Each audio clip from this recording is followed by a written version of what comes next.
రోజుకొక్క spoon ఈ పొడిని వంటల్లో వాడితే వేల రూపాయల హాస్పిటల్ ఖర్చులు మిగులుతాయి.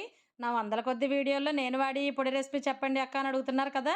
ఒక్కరోజు కష్టపడి చేసుకుంటే ఏడాది పాటు పప్పుల్లో, పులుసుల్లో, కూరల్లో, పచ్చళ్ళలో అన్నింట్లో గ్యాస్ట్రిక్‌ని పెంచి రక్తాన్ని విరిచేసే చింతపండుని మాని, ఈ సమ్మర్‌లో చవకగా దొరికే ఈ మామిడికాయలతో చేసి ఈ పొడిని చక్కగా వాడేసుకోవచ్చు.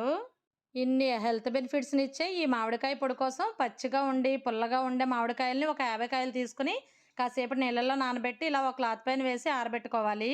తర్వాత ఆరిపోయిన మామిడికాయలని చెక్కు తీసి, పలుచని ముక్కల్లా కోసి అన్నీ ఒక పెద్ద ప్లేట్‌లో వేసుకొని, ఒక కప్పు సాల్టు, ఒక స్పూన్ పసుపు వేసుకోవాలి.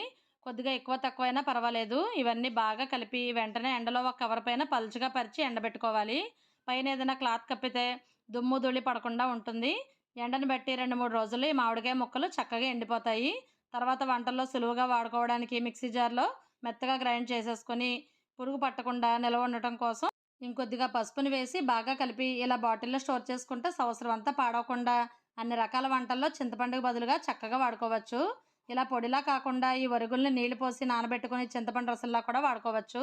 వీటితో చేసిన ఏ రెసిపీస్ అయినా చింతపండు రెసిపీస్ కన్నా చాలా బావుంటాయి. ఈ సమ్మర్‌లో తప్పకుండా ఒకసారి ట్రై చేసి చూడండి.